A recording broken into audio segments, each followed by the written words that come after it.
Howdy folks, hope you don't mind I'm not on video today. Unfortunately, due to an injury in my arm, I can't really be on video or manipulate or maneuver these firearms I'll be talking about.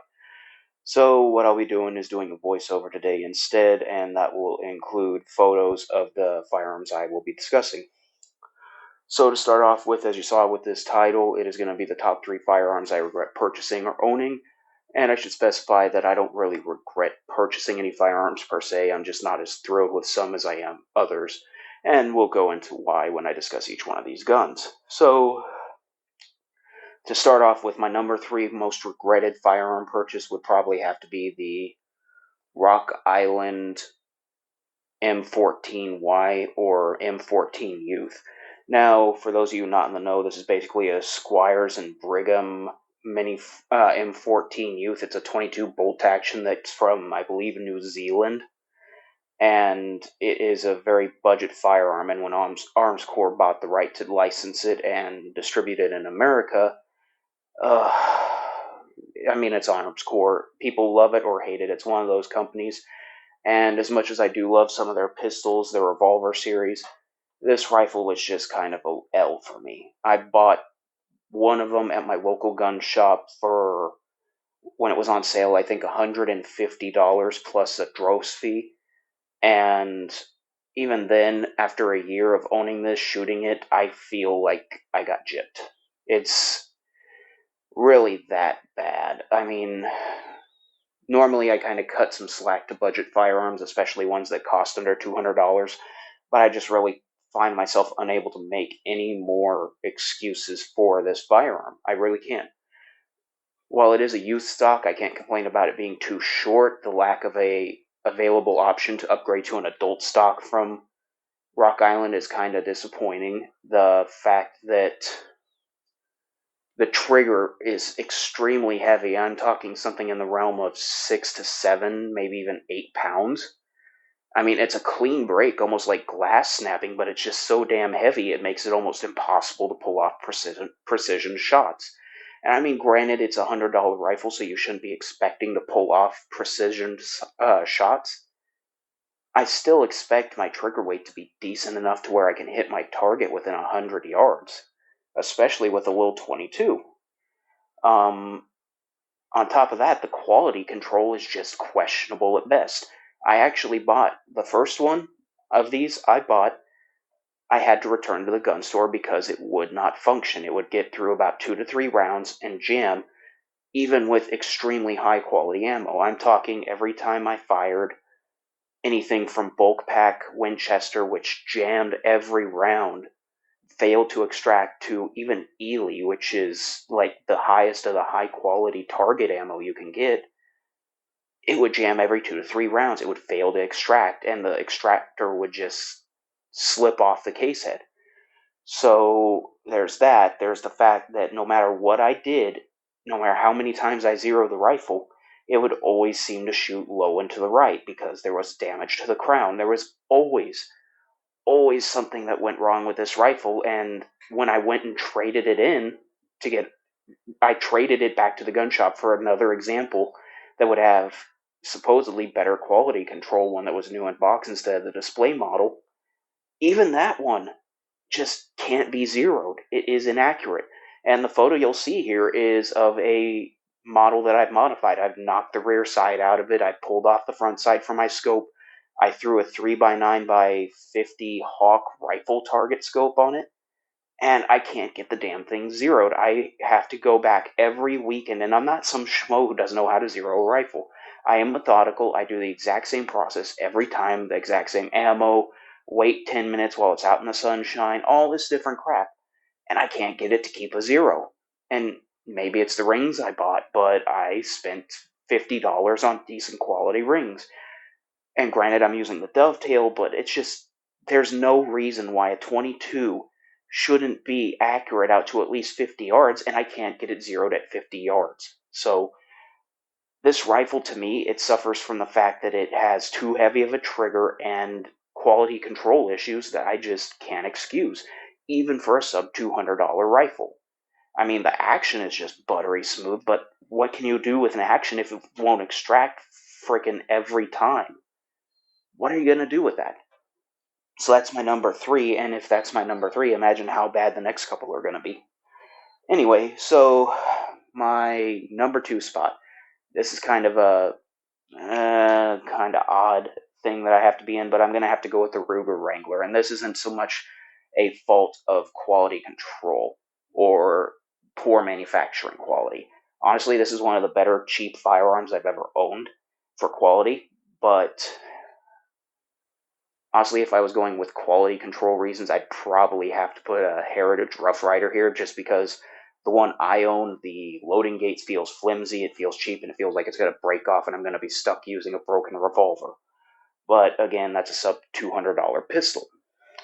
It also came with a 22 mag cylinder, so it's not very accurate. Anyway, the Ruger Wrangler, the reason why I have to put up here, why I regret buying it, is because it only comes with one grip, which is the plowhead grip. Now, to the typical user of a revolver, a plowhead grip is basically your traditional flat bottom. It's what you think of when you think of a revolver grip. And it's not uncomfortable. I actually find it quite comfortable. The issue is the angle and length of the plow handle makes it to where I can't get a good grip on the hammer to recock it.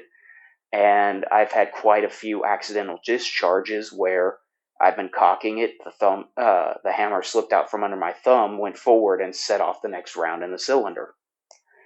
And that's why I kind of regret buying it, is I can't really count on using it safely. Now, it's still manufactured fantastically. I think it's a great quality revolver for the price you're paying. I mean, I'm not a big fan of cast frames, but I think Ruger did it well. So, honestly, if they came out with a bird's head, which is what I traded this one in for, was a bird's head Heritage 3.5-inch barrel. If they made a Ruger Wrangler with a bird's head grip, I'd probably buy another one just because I feel more confident in that build quality than I do the Heritage. So, in this case, that's kind of the reason I regret it, is not because I dislike it immensely, but just because I don't feel safe in using it, and the last thing I want is to wind up having an accidental discharge that hurts someone.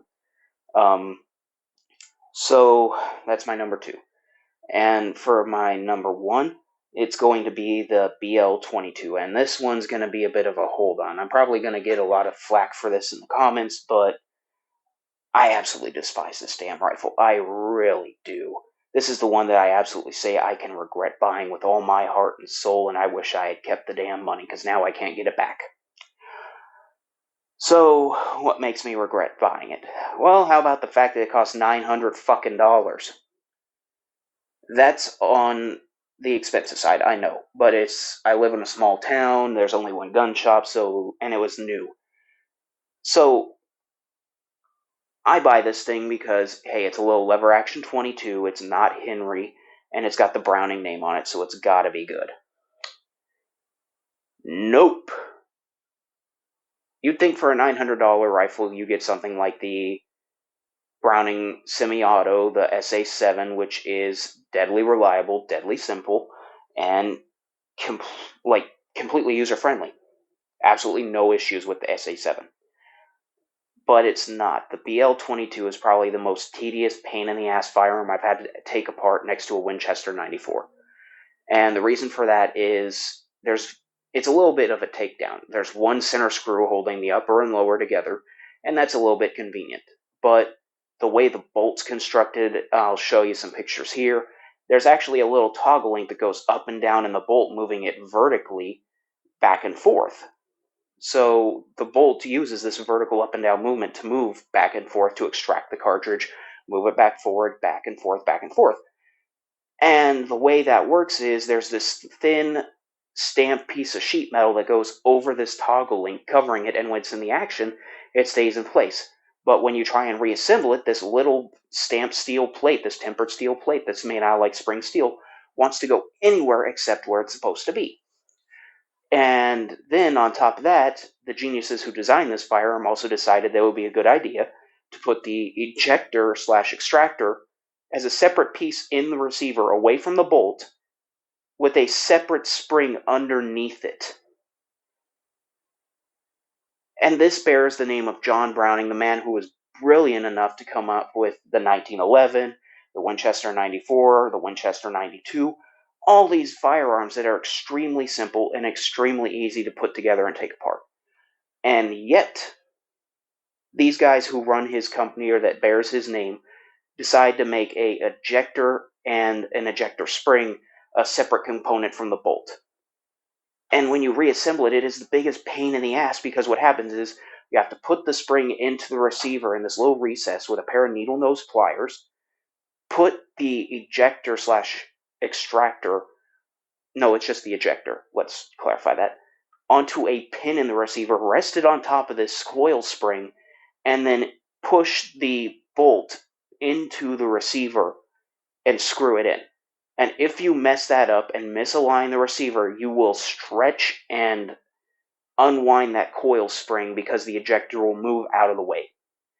In which point you have to spend another $10 to $15 to find a new spring for it, which is just an immense pain in the ass, because if it's not sent in something like a hard box, you risk losing it out of an envelope. So yeah, there's that. There's the fact that there's a separate spring for the trigger sear, which can get lost. And I know that because it happened to me my first 2 weeks owning this damn rifle. And it was such a pain in the ass figuring out why it wouldn't lower the hammer, why it wouldn't go off, that I actually had to sit with it broken apart, trying to figure out how to fix it for a year in my gun safe before finding this archaic, obscure, German language only YouTube video about how to put this lower assembly and trigger mechanism back together without specific tools from a Browning authorized gunsmith. So you have a overly complicated trigger, an overly complicated bolt and ejector system, and a extremely high price tag for any lever action 22. And what do you get out of it for accuracy? Passable at best at 50 yards with the iron sights. Oh, what's that? Why don't you mount out the gun? Well, I'm glad you asked, because the receiver's too goddamn short to accommodate even 2 regular size scope rings for the dovetail on the top of the rifle. The receiver is too short to accept the standard scope. I mean, this rifle is just a clusterfuck of different bad things and ideas that should not have happened, and yet it still bears the Browning name. I look at this rifle and I think John Browning is rolling in his fucking grave because it's a disgrace to his name. There is no reason on God's green earth why a 22 long rifle should be this over-engineered, this overly complicated, and this much of a pain in the ass to reassemble. It is mind-bogglingly bad. And on top of that, for an $800 to $900 rifle to get passable accuracy at best, holy crap, people.